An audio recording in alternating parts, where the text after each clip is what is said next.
알아두면 쓸모있는 이야기 알쓸톡톡 시간입니다. 오늘도 최선우 리포터와 함께합니다. 안녕하세요. 안녕하세요. 최선우입니다. 네, 이번 주 너무너무 춥습니다. 네. 어떻게 지내셨나요? 저는 뭐 항상 무탈하게 지내고 고민도 많고 걱정도 고민도 많고 많고. 네, 이렇게 지내고 있는데 네, 이번 주 한 가지 고민이 더 추가가 됐었습니다. 어떤 거요? 날씨가 너무 추워가지고 음. 밖을 못 돌아다니겠더라고요. 맞습니다. 특히나 진짜 이번 주가 내내 막 영하 8도, 네. 9도 이렇게 떨어지면서 정말 오랜만에 겨울이다라는 음. 느낌이 들 정도로 추웠는데 네. 그래서 진짜 뭐 방콕, 집콕 네. 하게 되더라고요. 맞습니다. 그래서 저는 포항에서 롱패딩을 입을 날이 없을 줄 알았거든요. 근데 어제는 롱패딩에 목도리까지 하고 다녔던 네, 그랬던 것 같아요. 네. 말씀해 주셨던 것처럼 어제는 최저 기온이 영하 9도 막 이렇게 내려갔고 맞습니다. 오늘도 최저 기온이 영하 7도로 내려가는 강추위더라고요. 네. 주말 들어서는 조금 날씨가 풀리는 것 같던데 이번 주 내내 너무 추웠습니다. 맞습니다. 이제 주말 지나고부터는 평년 기온을 회복한다 이런 네. 얘기가 있어서 조금은 희망을 가져봐도 되지 않을까 싶은데 네.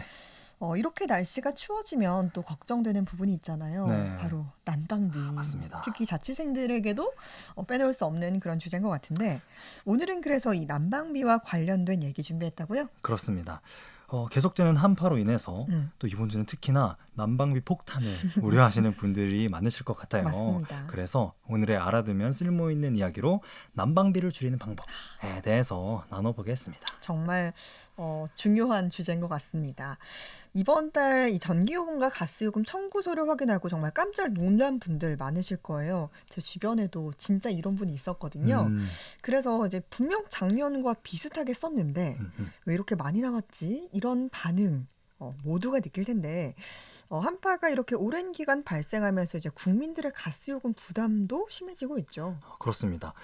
지난 2년간 원가 급등의 여파로 전기요금 그리고 가스요금이 각각 40% 이상씩 네. 올랐다고 해요. 그래서 이미 지난 겨울에 난방비 폭탄을 경험하신 분들이 많으실 것 같습니다. 맞습니다. 특별히 이스라엘과 하마스 전쟁 등등 글로벌 에너지 공급망의 위기로 가스 요금이 더더욱 높아지고 있는데요. 네. 겨울철 대표적인 난방 보일러죠. 이 보일러가 가스를 주 연료로 사용하기 때문에 네. 보일러 온도를 높이기가 겁이 나는 맞아요. 그 정도 수준까지 됐습니다. 그래서 한국지역난방공사 각종 SNS 등등에서 가스비를 절약하는 방법, 겨울철 난방비 절약하는 꿀팁 이런 네. 것들 난방비 절약에 대한 다양한 방법들이 공유가 되고 있는데요. 네. 그래서 오늘은 대표적인 방법들에 대해서 알려드리려고 합니다. 네, 그럼 이 난방비를 줄이는 방법에 대해서 본격적으로 얘기를 해보죠. 네, 난방비를 줄이기 위해선 이게 제일 중요한데요. 네. 먼저 옷을 껴입으셔야 됩니다. 입고 난닝구, 또 네, 입고. 난닝구라고 하죠. 민소매 셔츠, 난닝구 네. 같은 민소매 셔츠나 반팔, 반바지, 혹은 뭐 속옷만 입고 계시는 분들도 있는데 네. 그렇게 집에서 입고 계시면 편하긴 하지만 난방비를 절대 줄일 수 없습니다. 네.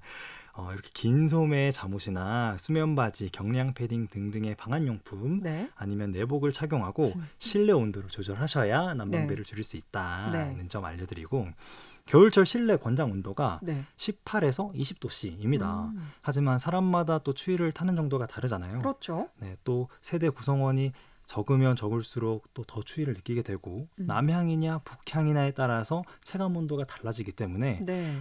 가장 적절한 온도를 찾으셔야 합니다.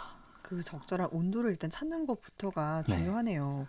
그러니까 뭐 좀 옷을 벗고 입기보다는 네. 내복이나 뭐 방한용품을 집에서도 입고 좀 본인이 좀 따뜻하다라고 느끼는 수준까지 1도씩 조절을 하라 이런 말씀이죠. 정확합니다. 보통 보일러의 설정 온도를 1도 낮추게 되면 네. 난방비가 7% 정도 절약이 된다고 합니다. 진짜요? 네, 그럼 반대로 말하면 1도를 높이면 난방비가 7%가 더 드는 거죠. 그러네요. 네, 그래서 3도 정도 난방비를 3도 정도 온도를 낮추게 되면 네. 난방비가 20% 정도 절감이 되는 겁니다. 네.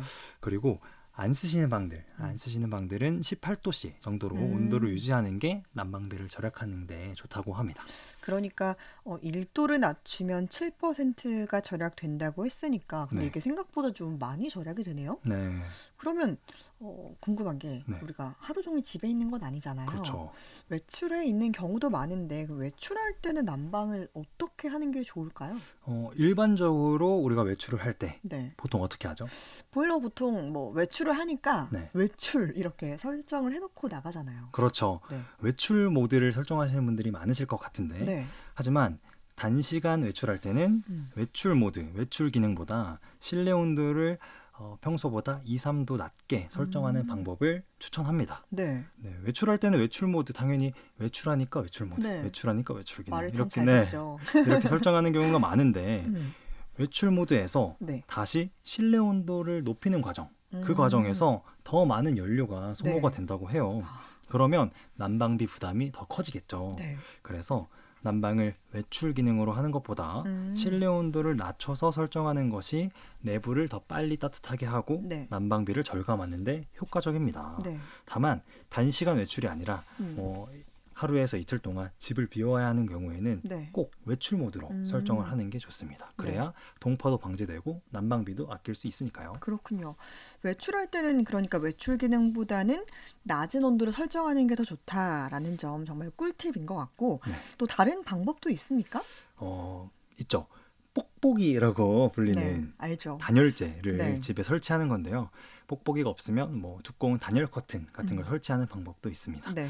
사실 뽁뽁이가 난방에 얼마나 도움이 될까? 그렇죠. 네, 이렇게 별로 안될것 생각되잖아요. 같긴 한데. 근데 이 뽁뽁이를 사다가 붙이면 음. 실내 온도가 대략 3도 정도 음. 올라간다고 합니다. 네. 아까 말씀드렸죠? 1도의 난방비가 7%. 네. 그러면 뽁뽁이로 20%. 난방비가 맞습니다. 20% 정도 줄어들게 되는 거죠. 네. 하지만 뽁뽁이를 붙였지만 문을 또 열어두면 안 되겠죠. 그렇죠. 기껏 붙였는데. 네. 그래서 단열을 위해서 문을 꼭 닫아두는 것도 잊지 마셔야 합니다. 네, 그러니까 이 뽁뽁이를 창문에 붙이고 문을 닫아야 좀 난방비 절감에 큰 도움이 될 것 같은데 네.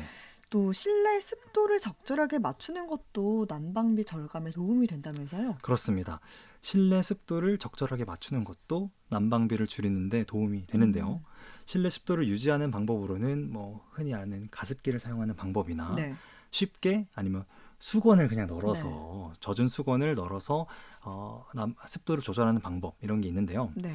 난방과 함께 가습기를 틀어서 습도를 유지하게 되면 공기의 순환이 원활해진다고 해요. 그래서 따뜻한 공기가 집안 전체를 돌게 네. 된다고 하는데요. 네. 이렇게 되면 좀 더 낮은 온도로 난방을 하더라도 높은 온도로 난방하는 것만큼의 따뜻함을 느낄 수 있습니다. 네, 그러니까 이 건조함을 위해서도 사실 겨울철에는 가습기가 필요하긴 하지만 네, 이 난방 효율을 높이기 위해서도 습도를 유지하는 게 정말 중요하겠네요. 그렇습니다. 또 난방비, 가스비 아낄 수 있는 팁 하나가 더 있는데요. 네. 바로 온수 사용을 줄이는 겁니다. 네. 온수의 온도가 올라갈수록 음. 가스 사용량이 늘어납니다. 네. 그래서 보일러 온수 설정을 미온수로 맞춰서 사용을 하는 게 음. 난방비 절약에 큰 도움이 됩니다. 네. 그리고 온수 사용 후에 냉수 쪽으로 수도꼭지를 이렇게 돌려놓으시면 아. 물을 데우기 위해서 불필요한 공회전이 발생하는 부분을 막을 수 있다고 해요. 그래서 네. 온수를 사용하시는 경우에는 음. 물을 이렇게 냉수 쪽으로 차가운 쪽으로 돌리시면 난방비 절약에 큰 도움이 됩니다. 그러면 이제 씻을 때는 추우니까 네. 따뜻한 물로 씻고 이제 마지막에는 찬물 쪽으로 돌려놔야 된다라는 그렇죠. 거죠.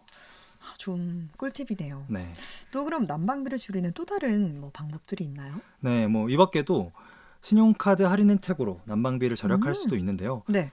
찾아보니까 카드사별로 난방비를 할인해주는 신용카드가 많은 것 같더라고요. 그렇군요. 그래서 사용하시는 카드사가 있다면 난방비를 할인해주는 혹은 캐시백을 해주는 네. 그런 카드들을 찾아보는 것도 추천해드립니다. 네. 그래서 이런 신용카드를 사용하거나 아니면 캐시백 제도 네. 같은 게 있더라고요. 그래서 이런 것들을 활용하는 경우에도 난방비를 효과적으로 절약할 수 있겠죠. 그렇겠네요. 한 번 더 점검해서 이렇게 좀 줄일 수 있는 부분은 줄이는 게 좋을 것 같습니다. 네. 신용카드 할인, 또 캐시백 제도, 이 방법들도 좋은 방법이 될 것 같네요. 네. 그리고 우리 집 관리비가, 우리 집의 난방비가 다른 집보다 많이 나오는 것 같은 그런 생각이 들잖아요. 네. 나만 많이 나오는 건가? 막 그러니까요. 이렇게 들잖아요. 이런 때는 공동주택 관리 정보 시스템 네. 사이트에 접속해서 확인을 해보실 수 있습니다.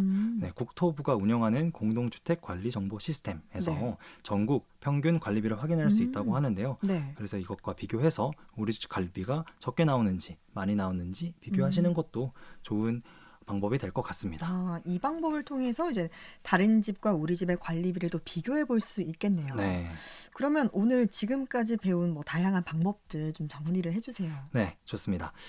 첫 번째, 우선 얇은 내복을 입거나 아니면 양말을 신거나 경량 패딩을 입거나 이런 방한용품, 내복들을 입으셔야 하고요. 네. 네, 그리고 겨울철 적정 온도 18에서 20도를 유지하거나 네. 아니면 본인 기호에 맞게 온도를 조정하면서 실내 온도를 유지하는 게 좋을 것 같고요. 네. 근데 이제 뭐 우리 집 보일러가 이런 게 아니에요. 아니면 온수로 조절하는 보일러면 네. 55도씨 내외가 적당하다고 합니다. 그렇군요. 네. 아니면 또 이제 단기간 외출하는 경우에는 외출 모드를 하기보다는 평소 실내 온도보다 1, 2도 낮게, 네. 2, 3도 낮게 온도를 설정하는 게 난방비 절약에 도움이 되고 네. 혹시 하루에서 이틀 정도 외출할 때는 외출 모드, 그때 네. 외출 모드를 하는 그때 게 외출 모드로. 네. 네. 그리고 뭐 창문에 뽁뽁이 같은 걸 붙여서 실내 온도를 3도씨 정도 네. 높이는 것도 좋은 방법이 될 것 같고 네. 문을 또 열어두면 안 되겠죠. 그래서 꼭 닫아야죠. 문을 꼭 닫으셔야죠. 이 밖에도 뭐 신용카드나 캐시백 제도 같은 난방비를 절약하는 방법들 이런 거 있으니까 확인해 보시면 좋을 것 같습니다. 네. 네, 그래서 이렇게 지금 정리를 하면서 빠르게 파파파 얘기를 했는데 네. 오늘 이야기한 것들을 잘 기억하셔서 난방비를 절약하고 이제 남은 겨울 몸도 따뜻하게 지갑도 따뜻하게 네. 보내시면 좋을 것 같습니다. 네, 정말 이 방법들을 하나씩 실천하다 보면 네. 그게 모여서 좀 난방비 절감에 큰 도움이 되지 않을까 싶습니다. 오늘 알아두면 쓸모있는 이야기 알쓸톡톡에서 난방비를 줄이는 방법 살펴봤습니다. 최선우 리포터였습니다. 고맙습니다. 네, 감사합니다.